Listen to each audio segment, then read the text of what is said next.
చంద్రబాబుకు భారీ ఊరట అంట. మంచి చికెన్ బిర్యానీ ఇంత ఫుల్ బాటిల్ వేసి పండుకోపోయినావు రాధాకృష్ణ.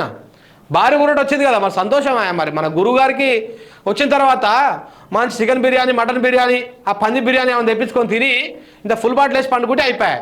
మంచి అలవాట్లు కూడా ఉంటాయి, పుచ్చుకు అలవాట్లు. సో అవి కూడా వేసుకుంటే అయిపోతుంది. చంద్రబాబుకు భారీ ఊరట. ఐఆర్ఆర్ మద్యం ఇసుక కేసులో ముందస్తు బెయిల్. మద్యం కేసులో కొల్లు రవీంద్ర, శ్రీ నరేష్ కూడా బెయిల్ వచ్చిందంట. కేసులపైన బహిరంగ వ్యాఖ్యలు చేయొద్దు. ఆయన పొద్దుగా లేస్తే అవే మాట్లాడుతూ ఉన్నాడు. 48 గంటల ముందు ఆయనకు నోటీసులు ఇవ్వాలి. దర్యాప్తు అధికారులకి కోర్టు నిర్దేశం.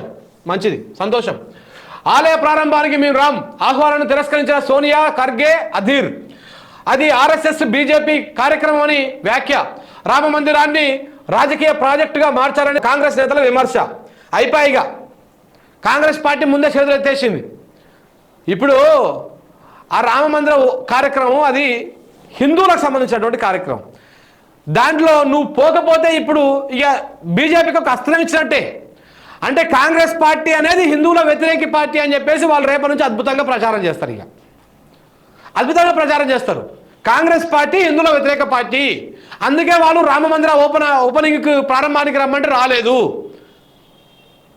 అని చెప్పేసి వాళ్ళు ప్రచారం చేస్తారు. కాంగ్రెస్ పార్టీ కావాల్సుకొని మోడీని, బీజేపీని మళ్ళొకసారి గెలిపిస్తేందుకు పునాదులు పడ్డాయి ఇక్కడనే. గుర్తుపెట్టుకొని ఇది నీ బీజేపీ సొంత హక్కు కాదు, ఇది నీ ఆర్ఎస్ఎస్ సొంత హక్కు కాదు, ఇది దేశంలో ఉన్న అందరి హిందువుల హక్కు అని చెప్పేసి నువ్వు పార్టీగా పోయి ఆడ రిప్రజెంటేషన్ ఇస్తే బాగుంటుండే, ఆడ పార్టిసిపేట్ చేస్తే బాగుంటుండే. నువ్వు పోలేదంటేనే ఇక అయిపోయా. బీజేపీకి ఒక పెద్ద బ్రహ్మాస్త్రం ఇచ్చినట్టు చేతికి, నన్ను నరకేసే ఒక దెబ్బకి అని చెప్పేసి. ఇప్పుడు ఏం చెప్తారు వాళ్ళు? కాంగ్రెస్ పార్టీ ఫక్తు హిందూ వ్యతిరేక పార్టీ కాబట్టి మీరు ఎవరు కూడా హిందువులారా, ఎవరు కూడా కాంగ్రెస్ పార్టీ ఓటేయకండి అని చెప్పేసి వాళ్ళు ప్రచారం చేస్తారు. ఇంకా అయిపోయా, గోవింద మంగళం. ఇంకా తగ్గించి ఇంకోటి ఏముంటుంది? ఏముండదు. సో అట్లా ఏక్నాథ్ షిందే అసలైన శివసేన అంట. దేవుడు తలుచుకుంటే ఏమంటారు, రాజు తలుచుకుంటే కొరడా దెబ్బల కొదవన అని, మోడీ తలుచుకుంటే ఎలాంటి శివసేన పార్టీని ఎట్లా చేసిండు చూడండి. దాంట్లో అంతా ఆగం చేసి పెట్టిండు.